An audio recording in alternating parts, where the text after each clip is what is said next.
हम अपने chapter electrostatic को ही कंटिन्यू करेंगे और आज हम न्यूमेरिकल सॉल्व करेंगे और हमारा टॉपिक है इलेक्ट्रिक फील्ड इंटेंसिटी और इलेक्ट्रिक फील्ड स्ट्रेंथ और इलेक्ट्रिक फोर्स। जब भी किसी चार्ज को इलेक्ट्रिक फील्ड में रखते हैं, कोई भी चार्ज को हम इलेक्ट्रिक फील्ड में रखते हैं तो उस चार्ज पर फोर्स लगता है।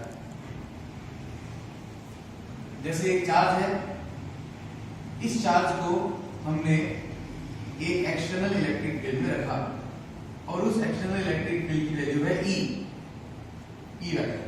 तो इस चार्ज पे क्या लगेगा? फोर्स लगेगा। किस डायरेक्शन में लगेगा? जिस डायरेक्शन में इलेक्ट्रिक फील्ड होगा। तो आपको ये डेफिनेशन याद होगी, E equals to F upon Q0। यहाँ पे Q0 जिस पर फोर्स लग रहा है, तो हमारे Q0 की जगह हम लिखेंगे Q। F की वैल्यू कितनी आ गई? QE। F vector equals to QE vector. अब से ये फॉर्मूला आपको याद रखना है कि जब भी कोई चार्ज एक इलेक्ट्रिक फील्ड में आता है, जब भी कोई चार्ज इलेक्ट्रिक फील्ड में रखते हैं तो उस चार्ज पर फोर्स लगता है F vector equals to QE vector. ये दो न्यूमेरिकल इसी पे बेस्ड है, इसी फॉर्मूले पर बेस्ड है। तो सबसे पहला न्यूमेरिकल देखिए, calculate the voltage needed to balance an oil drop carrying 10 electrons when located between the plates of capacitor which are 5 mm apart. The mass of oil drop is 3 multiplied 10 tends to minus 16 kilogram. Okay. इसमें take G equals to 10 meter per second square. तो हमें ये निकालना है voltage, calculate the voltage. Okay, कैसे देखेंगे? तो ध्यान दीजिए कि एक ऑयल ड्रॉप है और उस ऑयल ड्रॉप पर कितने इलेक्ट्रॉन हैं? तो टोटल चार्ज उस ऑयल ड्रॉप पर है 10 इलेक्ट्रॉन्स।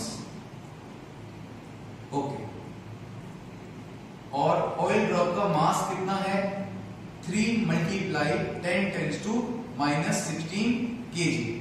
और ये ऑयल ड्रॉप है कहां पे? कैपेसिटर के बीच में। Capacitor we will discuss in further classes. Today only you have to learn this. Plus plus plus minus minus minus। दो कंडक्टिंग प्लेट्स, एक तरफ प्लस एक तरफ माइनस। वो माइनस ग्राउंड होती है, वो मैं सेकंड चैप्टर में टॉपिक में आगे समझ में आएगा। कैपेसिटर एक बार आगे देख लीजिए, इस अरेंजमेंट को हम कैपेसिटर बोलेंगे। और ये प्लस और ये माइनस, इन दोनों प्लेट्स के बीच की डिस्टेंस कितनी है? 5 mm। कितनी है? 5 mm। ओके, और ऑयल ड्रॉप क्या कहां लोकेटेड है? Between the plates of capacitor. इसका मतलब यहां ऑयल ड्रॉप लोकेटेड है। इसको बैलेंस करना है तो किसी भी बॉडी पर नीचे की तरफ कितना फोर्स लगता है? mg, इसका वेट। और इसको ऊपर की तरफ कैसे बैलेंस करेंगे? इसको ऊपर की तरफ बैलेंस करेगा ये plus minus electric field. Electric field direction कहां से कहां होती है? प्लस से यस, प्लस से माइनस। तो इलेक्ट्रिक फील्ड की डायरेक्शन, ये ऑयल ड्रॉप है और इस पे चार्ज कितना है? 10 इलेक्ट्रॉन। इलेक्ट्रॉन पे चार्ज क्या होता है? नेगेटिव। और नेगेटिव किससे अट्रैक्ट होता है? पॉजिटिव से। तो इस पर ये पॉजिटिव प्लेट अट्रैक्शन फोर्स लगाएगी, ये नेगेटिव प्लेट रिपल्शन फोर्स लगाएगी। तो चार्ज के कारण इस पर फोर्स कहां लगेगा? अपवर्ड। और कितना फोर्स लगेगा? फोर्स की मैग्नीट्यूड आपको मैंने बताया, इलेक्ट्रिक फील्ड में रखने पर किसी चार्ज पर कितना फोर्स लगता है? QE। वापस से ऑयल ड्रॉप पर नीचे की तरफ कितना फोर्स? mg। ऊपर की और कितना फोर्स? QE। ऊपर क्यों लगा QE? क्योंकि इस नेगेटिव चार्ज को रिपेल किया और पॉजिटिव ने नेगेटिव चार्ज को अट्रैक्ट किया। तो ये दो डायरेक्शन आपको समझ में आनी चाहिए। अब एक जितना फोर्स ऊपर लगेगा 10 न्यूटन, उतना ही फोर्स नीचे। तो ये ऑयल ड्रॉप किस कंडीशन में आ जाएगी? Balance condition. तो आपको ये फॉर्मूला हमें यूज करना है और चार जो वैल्यूज हैं उनको हम सॉल्व कर लेते हैं। Q 10 इलेक्ट्रॉन पर चार्ज कितना होता है? केवल मैग्नीट्यूड ले रहे हैं, हमें पता है ये नेगेटिव है इसलिए अट्रैक्ट हुआ। यहाँ पे केवल आपको मैग्नीट्यूड लेना है 1.6 10 to -19, तो ये बन गया 1.6 10 to -18 कूलम। ओके, मास आपको गिवन है, जी आपको 10 लेना है। ओके, और ई हमें कैलकुलेट करना है, और आपको डिस्टेंस दी हुई है 5 millimetre equals to 5 milli means 10 to -3 metre. Okay, तो इस इक्वेशन से यहां पे लिखते हैं QE is equal to mg, then oil drop is balanced. यहां पे हमें जो कैलकुलेट करना है वो है वोल्टेज, और आपको वोल्टेज और इलेक्ट्रिक फील्ड में, वोल्टेज मतलब पोटेंशियल, तो इलेक्ट्रिक पोटेंशियल और इलेक्ट्रिक फील्ड में आपको रिलेशन याद होना चाहिए, V equals to E multiply distance. इस फॉर्मूले का भी डेरिवेशन इसी इलेक्ट्रोस्टैटिक में फर्दर टॉपिक्स में आएगा, तब हमें पता लगेगा। एक बार आप याद रख लीजिए इसे, V मतलब पोटेंशियल, E मतलब electric field. Potential is equal to electric field multiply distance. Okay, तो हम यहां पे वैल्यू पुट कर सकते हैं E की जगह। E की वैल्यू कितनी आएगी? V by D। ओके, तो E की जगह वैल्यू पुट करते हैं V by D equals to mg। Q कितना है? 1.6 multiply 10 to -18 multiply V। D कितना है? 5 mm, 5 multiply 10 to -3।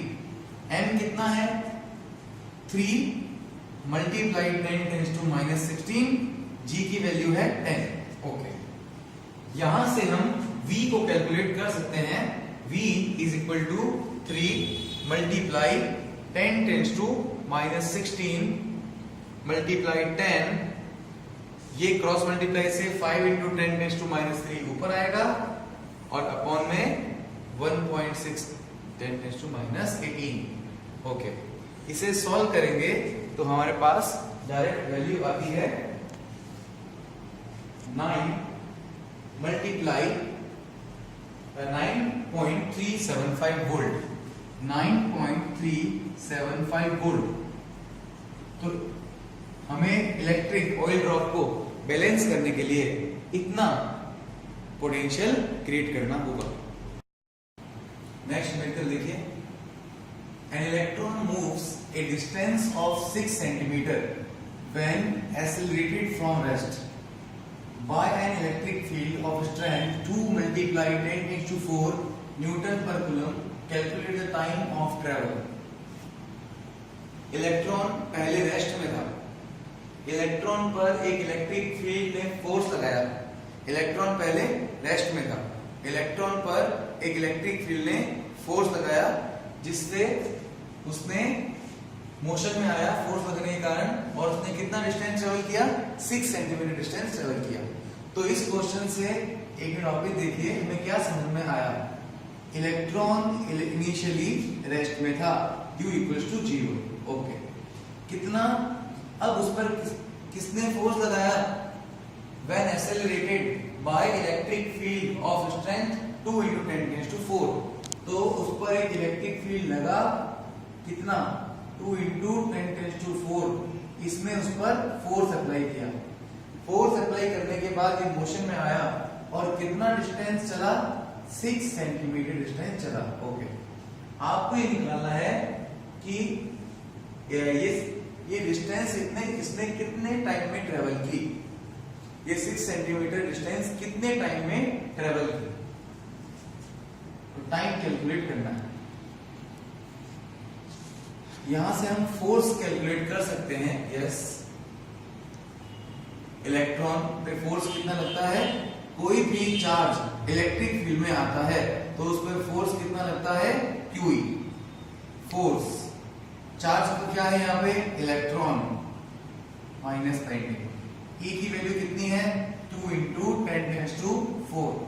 Okay,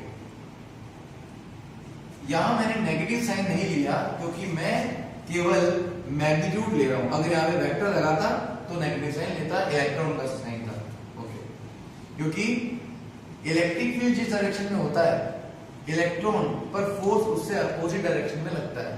electric field जिस डायरेक्शन में होता है, इलेक्ट्रॉन पर फोर्स उससे अपोजिट डायरेक्शन में लगता है। ओके, लेकिन हमने यहाँ पे केवल मैग्नीट्यूड लिया है। कितना आ जाएगा ये? 3.2 multiply 10⁻⁻15, this is Newton. Okay, अब हम निकाल सकते हैं कि इलेक्ट्रॉन में कितना एक्सेलरेशन आया। तो एक्सेलरेशन का फॉर्मूला क्या होता है? Mass, force upon mass. Force is 3.2 10⁻⁻15 and mass of electron is 9.1 10⁻⁻31। ये आ गया एक्सेलरेशन। ओके, अब इसकी वैल्यू को ऐसे ही लिखते हैं। अब आपके पास क्या क्या वैल्यू आ गई है? एस यू ए टी निकालना है।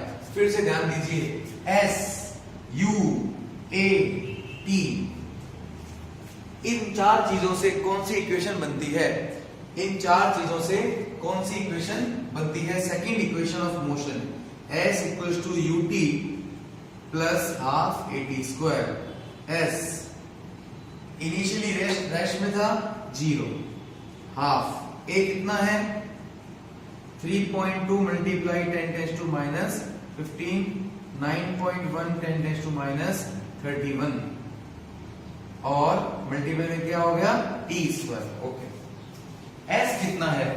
6 सेंटीमीटर। 6 सेंटीमीटर को मीटर में कन्वर्ट करेंगे -2 इक्वल्स टू 1/2 मल्टीप्लाई 3.2। तो एक काम करते हैं, क्रॉस मल्टीप्लाई से इसको मल्टीप्लाई में ले आते हैं। 2 multiply 9.1 multiply 10⁻⁻31, okay, upon 3.2 multiply 10⁻⁻15 equal to T square.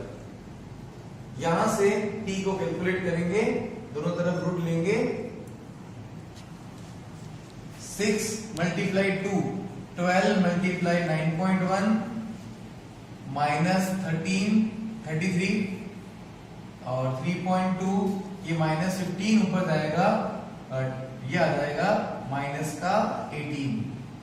Okay, T square. अब टी निकालने के लिए इसका अंडर रूट लेंगे और जो टी कैलकुलेशन आएगी वो होगी 0.585 multiply 0.585 multiply 10⁻⁻8 second. A stream of electrons moving with a velocity of 3 multiplied 10⁻⁷ meter per second is deflected by 2 mm in traversing a distance of 0.1 meter in a uniform electric field of strength 18 volt per centimeter. Determine electron to mass ratio of electrons. Stream of electron है कितना, जो इसकी velocity है, एक बार ध्यान दीजिए।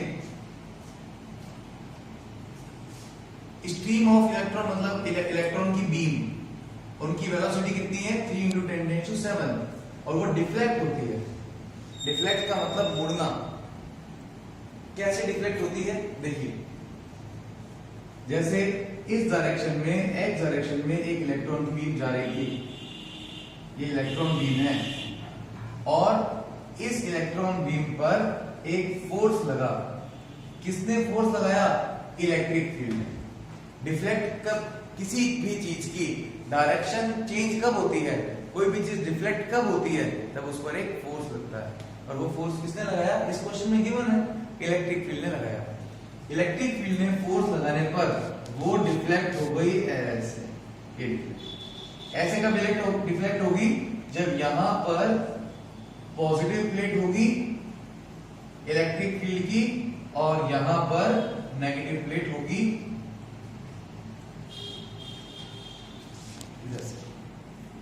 तो ये इलेक्ट्रॉन बीम डिफ्लेक्ट हो गई है। अब ये क्या कह रहा है? ये क्वेश्चन आपको इतना क्लियर हुआ? इस डायरेक्शन में इलेक्ट्रॉन बीम चल रही है और उसकी वेलोसिटी कितनी थी? 3 मल्टीप्लाई 10⁻⁷ मीटर पर सेकेंड। ये इसकी वेलोसिटी है इनिशियल, जब ये चल रहा था उसके बाद क्या हो गई डिफ्लेक्ट, डिफ्लेक्ट होने के बाद जब ये डिफ्लेक्ट, हाँ कितना डिफ्लेक्ट हुई 2 mm, तो यहां पे हम लिख देते हैं कितना डिफ्लेक्ट हुई 2 mm, और ट्रेवर्सिंग ए डिस्टेंस, उस समय इसने कितनी डिस्टेंस ट्रेवल कर ली थी 0.1 मीटर। ओके, तो ये एक्स डायरेक्शन में कितनी डिस्टेंस ट्रेवल कर ली थी 0.1। डिफ्लेक्ट क्यों हुई, इलेक्ट्रिक फील्ड ने फोर्स लगाया, कितना डिफ्लेक्ट हुई 2 mm, इनिशियल वेलोसिटी कितनी थी 3 × 10⁷। ओके, इलेक्ट्रिक फील्ड की स्ट्रेंथ कितनी है 18 वोल्ट पर सेंटीमीटर, और न्यूटन पर कूलम एक ही बात है, ये सभी वैल्यू दे चुके हैं। ओके, तो हमें क्या निकालना है कि इलेक्ट्रॉन और मास का रेशियो, तो हम ये निकालते हैं कि इलेक्ट्रिक फील्ड ने इस पर कितना एक्सेलरेशन लगाया, और एक्सेलरेशन बराबर कितना होता है फोर्स अपॉन मास। फोर्स कितना है QE upon mass. Okay, stream of electron, yes, mass, velocity.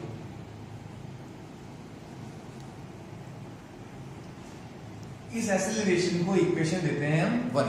Okay, deflect किस डायरेक्शन में हो रहा है y डायरेक्शन में, तो हम यहां लिखते हैं electron beam is deflected in y direction. Okay, अब यहां से हम आपको होता है by using second equation of motion, सेकेंड इक्वेशन ऑफ मोशन को यूज करेंगे, S equals to ut plus half at²। S मतलब कितना डिस्टेंस ट्रेवल किया, तो y डायरेक्शन की बात कर रहे हैं, y डायरेक्शन में कितना डिफ्लेक्ट हुआ 2 mm, तो हम यहां लिख देते हैं y डायरेक्शन। देखो बेटा इधर देखो सब, यहां पे ध्यान से देखना, पहले इलेक्ट्रॉन x डायरेक्शन में ट्रेवल कर रहा है, इस समय उसके पास y डायरेक्शन में कितनी वेलोसिटी है, इलेक्ट्रॉन x डायरेक्शन में ट्रेवल कर रहा है, तो वेलोसिटी भी कौन सी डायरेक्शन में होगी x में, y डायरेक्शन में इस समय वेलोसिटी कितनी है 0। अब जब इस पे एक्सेलरेशन लगा तब इसके पास y डायरेक्शन में भी वेलोसिटी आई, तो इनिशियली y डायरेक्शन में इनिशियल वेलोसिटी कितना है 0 plus half at², y equals to half at², और a की वैल्यू हमें मालूम है QE/m। ओके, अब ये सारी वैल्यूज हमें मालूम है। ओके, a की वैल्यू थी t², हाफ at²। टाइम बराबर क्या होता है डिस्टेंस अपॉन स्पीड, कितना डिस्टेंस ट्रेवल किया था x में 0.1, स्पीड कितनी थी 3 × 10⁷। यहां ये वैल्यू पुट करेंगे सारी। ओके, y कितना 2 mm, 2 mm means 2 millimetre -3 Q/m। Electric field कितना है 18, t² कितना है 0.137²। यहां से Q/m की वैल्यू निकाल लीजिए,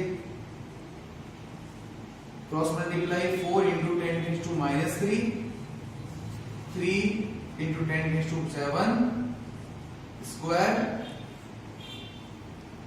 ओके, अपॉन 0.1², ये ऊपर चला गया, ये 18 भी अपॉन में आ जाएगा, यस 4 18 अपॉन में, ठीक है, ये मल्टीप्लाई में, ये अपॉन में, इनको सॉल्व करेंगे तो हमारे पास ये क्या है चार्ज, चार्ज किस पर, जो पूरी इलेक्ट्रॉन बीम पे चार्ज है अपॉन मास, तो चार्ज टू मास रेशियो हमारे पास आ जाएगा, और इसकी वैल्यू है सॉल्व करने पर आएगी 2 × 10⁻11 coulomb per KG. Coulomb per KG, इसका मतलब हर केजी पर कितना कूलम चार्ज है? 2 × 10⁻11।